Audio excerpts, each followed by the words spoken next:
4월 27일 월요일 아침입니다. 한 주간도 하나님의 은혜로 승리하시기를 축복합니다. 이사야 39장입니다. 39장 오늘 1절에서 8절 전체에 해당 본문인데 제가 오늘 1절부터 6절까지 읽도록 하죠. 밤 10시에 우리 또 텐텐 기도운동에서 만나도록 그렇게 하겠습니다. 1절입니다. 그때 발라단의 아들 바빌론 왕 모르덕 발라단이 히스기야가 병들었다가 나았다함을 듣고 히스기야에게 글과 예물을 보낸지라. 히스기야가 사자들로 말미암아 기뻐하여 그들에게 보물 창고 곧 은금과 향료와 보배로운 기름과 모든 무기고 있는 곳을 다 보여주었으니 히스기야가 궁중의 소유와 전 국내의 소유를 보이지 아니한 것이 없는지라. 이에 선지자 이사야가 히스기야 왕에게 나와 묻되 그 사람들이 무슨 말을 하였으며 어디서 왕에게 왔나이까 하니 히스기야가 이르되 그들이 원방 곧 바벨론에서 내게 왔나이다 하니라. 이사야가 이르되 그들이 왕의 궁전에서 무엇을 보았나이까 하니 히스기야가 대답하되 그들이 내 궁전에 있는 것을 다 보았나이다. 내 창고에 있는 것으로 보이지 아니한 보물이 하나도 없나이다 하니라. 이사야가 히스기야에게 이르되 왕은 만군의 여호와의 말씀을 들으소서. 보라, 날이 이르리니 너희 집에 있는 모든 소유와 너희 조상들이 오늘까지 쌓아둔 것이 모두 바벨론으로 옮긴 바 되고 남을 것이 없으리라. 여호와의 말이니라. 아멘. 말씀의 제목은 받은 축복을 잘 관리해야 한다. 받은 축복을 잘 관리해야 한다. 북한의 김정은이 최근 건강 이상설로 언론에 회자되고 있습니다. 한 나라의 지도자의 생사는 중요하기 때문에 다들 관심이 많습니다. 그런데 히스기야 왕도 그랬습니다. 죽을 병에 걸렸다는 사실도 그리고 그런 병에서 빨리 회복되는 사실도 이웃 국가에 급속히 전파가 되었습니다. 첫 번째, 교만의 유혹. 그때 바벨론 왕 모르덕 발라단이 유다 왕 히스기야가 죽을 병에 걸렸다가 기적적으로 살아났다는 소식을 듣고 신하들을 통해 히스기야에게 편지와 선물을 보냅니다. 히스기야는 그 신하들을 기쁘게 맞이합니다. 자신보다 더 크고 강한 바벨론 왕이 작고 약한 나라 유다의 왕인 자신에게 특별한 편지와 선물을 보냈기 때문입니다. 그 사실이 얼마나 기뻤는지 히스기야는 적국의 사신들에게 보물창고와 무기고를 다 보여줍니다. 유다 왕국이 이 정도 된다, 내가 이 정도 된다, 그렇게 뻑인 것입니다. 2절 말씀, 히스기야가 사자들 말미암아 기뻐하여, 이 기뻐하였다고 기록하고 있죠. 그들에게 보물창고 곧 은금과 향료와 보배로운 기름과 모든 무기고 있는 것을 다 보여주었으니 히스기야가 궁중의 소유와 저 국내의 소유를 보이지 아니한 것이 없는지라. 바벨론 신하들이 떠난 후에 선지자 이사야가 히스기야 왕에게 와서 물었습니다. 왕이시여, 방금 우리나라에 온 사람들은 어디서 왔으며 그들은 무슨 일을 했습니까? 히스기야가 이렇게 대답합니다. 바벨론에서 온 사람들입니다. 이사야 선지자가 다시 묻습니다. 그 사람들이 유다의 왕궁에서 무엇을 보았습니까?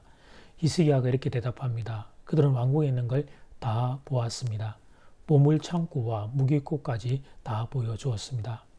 그러자 이사야가 히스기야에게 하나님의 말씀을 전합니다. 왕이시여, 온 세상의 군대의 주인이신 하나님이 이렇게 말씀하십니다.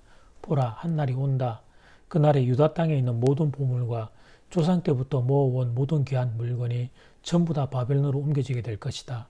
그래서 유다 땅에는 아무것도 남은 것이 없게 될 것이다. 주님 안에 사는 여러분, 히스기야는 왜 적국의 사신에게 보물 창고와 무기고를 다 보여준 것일까요? 그렇습니다. 교만의 유혹에 넘어간 것입니다. 당시 최고의 강국인 바벨론에서 자신에게 안부를 여쭙고자 자신이 찾아온 곳을 보고 흥분한 겁니다. 자신이 병에서 다시 살아난 것은 자기가 잘나서가 아니고 하나님의 은혜였는데, 그런데 그만 자신이 교만해진 겁니다. 자기가 잘나고 자기가 똑똑해서 그런 것처럼 착각한 겁니다. 그래서 적국의 사신들에게 보물창고와 무기고를 다 보여줍니다.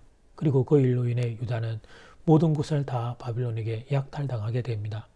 왜 성경이 교만은 패망의 선봉이라 말하는지 생생하게 보여주는 역사의 현장이 오늘 본문에 있습니다. 주님 안에 사랑하는 여러분, 교만의 유혹은 늘 조심해야 합니다. 우리 모두 조심해야 합니다. 교만의 유혹은 우리에게 미리 사인을 주고 들어오지 않습니다. 어느 순간에 나도 모르게 훅 하고 그렇게 들어옵니다. 권투를 할 때 권투 선수가 지금 내가 라이트 스트레이트를 칩니다. 레프트 훅을 칩니다. 그렇게 미리 말하고 손을 내밀지 않습니다. 언제 손이 나올지 알 수 없습니다. 그래서 자동 반사가 될 수 있도록 동체 시력을 키우기 위한 훈련을 합니다. 권투 선수들의 훈련량은 지독할 정도입니다. 그렇지 않으면 상대방 선수의 주먹을 피할 수 없기 때문입니다. 교만의 유혹은 이보다 더 빠르고 이보다 더 강력합니다. 사랑하는 여러분, 히스기야 왕이 넘어갔습니다. 그는 하나님 앞에 간절히 기도해서 15년의 생명을 연장받은 신앙의 거장입니다. 그런데 그런 그도 교만의 유혹을 이기지 못했습니다. 그래서 오늘 말씀을 기억하고 또 기억해야 합니다. 그것만이 세상을 살아가며 부딪힐 교만의 유혹을 이길 수 있는 방법입니다. 그리고 모든 것이 하나님의 은혜입니다. 이 말을 입에 습관이 되게 해야 합니다. 마음의 중심이 되게 해야 합니다. 두 번째, 받은 축복을 잘 관리해야 한다. 받은 축복을 잘 관리해야 한다. 지금 당하는 어려움과 시련만 없다면 주님을 더 잘 섬길 수 있다고 말하는 이들이 있습니다. 그러나 사랑하는 교회 여러분, 그런 일은 결코 일어나지 않습니다. 노아는 당대 유일한 의인이었습니다. 그러나 그는 홍수에서 살아남게 되자 방주에서 내린 다음 술이 취해 실수를 하게 됩니다. 다윗도 골리앗 앞에서 그리고 사울의 추격 속에서 얼마나 아름다운 믿음으로 살았는지 모릅니다. 그러나 나라가 안정되고 평안한 시간이 되자 밧세바와 범죄를 저지르게 됩니다. 말로 다 옮길 수 없는 죄를 지었습니다. 노아와 다윗만 그런 게 아닙니다. 인류 역사를 보면 그런 경우가 비일비재합니다. 우리의 삶에서 문제가 해결되면 그러면 누구나 영적으로 해이해지고 영적인 긴장감과 간절함을 잃어버리게 됩니다. 축복을 받는 것도 중요하지만 축복을 관리하는 것은 더 중요합니다. 죽을 병에 걸렸고 하나님께 간절히 기도해 15년 생명의 연장을 받았던 히스기야. 그는 어떻게 그 연장받은 생명의 시간에 적국의 사신에게 보물창고와 무기고를 보여주는 실수를 범했을까요? 이것이 바로 인생의 한계입니다. 히스기야 또한 인생이었던 것입니다. 히스기야는 다윗의 흐름을 이어간 위대한 왕이었으나 우리가 믿고 따를 수 있는 메시아는 아니었던 것입니다. 생명 연장의 축복을 받았지만 축복을 관리하는 데 실패한 히스기야를 그래서 우리는 만나게 됩니다. 구약 성경을 보면 전설의 두 지도자가 대를 이어 존재합니다. 그 두 분은 모세와 여호수아입니다.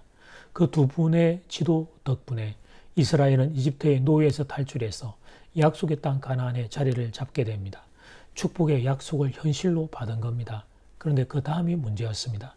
그리고 그들은 곧바로 사사기로 진입하게 됩니다. 이스라엘 역사의 암흑기로 들어가게 된 겁니다. 모세, 여호수아 그리고 약속의 땅 가나안이란 축복을 받았는데 그런데 그들은 그 축복을 관리하는데 실패한 것입니다. 분명한 역사적인 사실 앞에 대한민국을 생각하지 않을 수가 없습니다.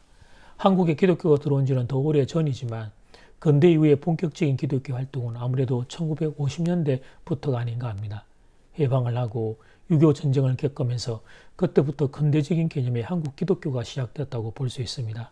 만약에 그렇게 기준을 잡는다면 한 세대를 30년으로 볼 때 1세대가 1980년까지, 2세대가 2010년까지, 그리고 3세대가 이제 시작된 겁니다. 분명히 1세대의 헌신과 기도 덕분에 우리는 놀라운 축복을 받게 되었습니다.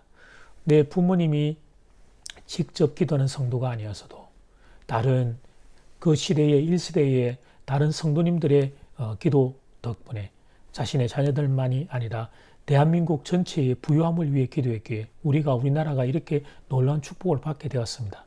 그래서 2세대와 3세대가 해야 할 일은 받은 그 축복을 잘 관리하는 것입니다. 그런데 저는 개인적으로 왜 이렇게 두려운지 모르겠습니다. 모세, 여호수아, 사사기의 시대 흐름이 자꾸 떠오르는 것은 그 이유가 무엇인지 모르겠습니다. 모세도 여호수아도 그래서 이스라엘 백성들에게 강력하게 요청을 했죠. 하나님을 택할지 세상을 택할지 너희는 선택하라고 요청을 합니다. 나는 하나님을 선택할 텐데 너희는 어떻게 할 것인지 너희들도 결정을 해라고 요청을 합니다. 그리고 그때 모세와 여호수아 시대의 이스라엘 백성들은 하나님을 선택했지요. 그런데 사사시대로 진입하면서 백성들이 하나님을 거부합니다. 하나님의 왕되심을 인정하지 않습니다. 그리고는 각자 자기 소견에 좋은 대로 살아갑니다. 자기 자신들이 다 주인이 되고 왕이 된 겁니다. 자기 생각, 자기 목소리, 자기 똑똑함으로 살아갑니다. 그러면서 그들은 하나님의 축복을 잃어버리게 됩니다. 그렇다면 사랑하는 여러분, 지금 대한민국은 어떻습니까? 성도들이, 더 나아가 국민들이 하나님을 존중하고 하나님을 선택하고 있습니까? 아니면 각자 자기 소견에 좋은 대로 살고 있습니까? 제가 보기에 사사시대보다 지금 우리가 더하면 됐지 덜하지 않는 시대를 우리가 통과하는 중입니다. 어떻게 하면 좋을까요? 여러분, 이 안타까운 상황을 어떻게 하면 좋을까요? 무엇이 역사의 전진입니까? 하나님을 무시하고 내 마음대로 사는 것이 역사의 전진입니까? 하나님 말씀의 세계관을 거부하고 내 욕심을 구현하기 위한 그런 자유들을 확대하는 것이 역사의 전쟁입니까? 도대체 무엇이 역사의 전쟁입니까? 사람들은 자기가 하고 싶은 대로 마음대로 할 수 있는 세상이 되는 것을 역사의 진정과 전진이라고 부릅니다. 그런데 여러분 정말 그렇습니까?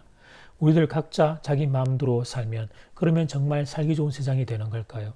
천만의 말씀, 만만의 말씀입니다. 그렇게 살면 그곳이 바로 지옥이 되는 거예요. 죄인인 인간들이 자기 마음대로 살면 그곳이 바로 지옥이 되는 것입니다. 하나님이 정하신 질서를 존중하는 사회, 그곳이 가장 복되고 행복한 세상이 되는 겁니다. 저는 여러분이 하나님께 받은 축복을 잘 관리하는 사람들 되기를 간절히 소원합니다. 기도드리겠습니다. 하나님, 히스기야는 적국의 사신에게 보물창고와 무기고를 다 보여줍니다. 교만의 유혹에 넘어가서 그렇게 되었습니다. 당대 최고의 강국인 바빌론에서 하나님 자신에게 안부를 물어 사신을 보내왔다는 사실에 그만 양 어깨가 우쭐해져서 하나님 자기가 잘나서 그런 줄 알고 하나님이 그에게 연장시켜준 생명이었는데 하나님이 그에게 주었던 축복이었는데 하나님이 유다 왕국에 하나님이 주신 축복이었는데 그런데 그것이 마치 자기의 공로인 양 하나님 자기 자랑과 자기 교만의 유혹에 넘어가게 됩니다. 아버지, 교만의 유혹에 하나님 쓰러지는 일들이 우리의 생애 가운데 없기를 간절히 소원합니다. 한 걸음 더 나아가 봅니다. 하나님, 히스기야만 그런 것도 아니고 노아와 하나님 다윗만 그런 것도 아니고 하나님 인류의 역사 가운데 그런 경우가 참 비일비재함을 봅니다. 우리의 삶에서 문제가 해결되면 누구나 영적으로 해해지고 영적인 긴장과 간절함을 잃어버리게 됩니다. 하나님을 축복을 받는 것도 중요하지만 축복을 관리하는 게 더 중요한데 하나님 모세와 하나님 여호수아라 사사기의 시대를 진입한 그들의 어리석음을 보면서도 하나님 혹시 우리도 신앙의 1세대 2세대를 지나 3세대로 들어가며 아버지 이 귀한 축복을 잃어버리는 것은 아닌지 우리의 교만과 어리석음을 용서하시고 하나님 이 땅에 주님 오시는 그날까지 대한민국이 하나님의 은혜와 축복 안에 거하는 땅이 되기를 간절히 소원합니다. 우리를 불쌍히 여겨 주시옵소서. 예수님 이름으로 기도드립니다. 아멘. 하늘에 계신 우리 아버지여, 이름이 거룩히 여김을 받으시오며 나라가 임하시오며 뜻이 하늘에서 이루어진 것 같이 땅에서도 이루어지이다.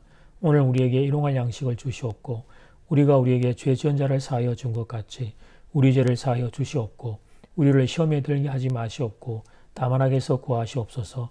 나라와 근세와 영광이 아버지께 영원히 있사옵나이다. 아멘.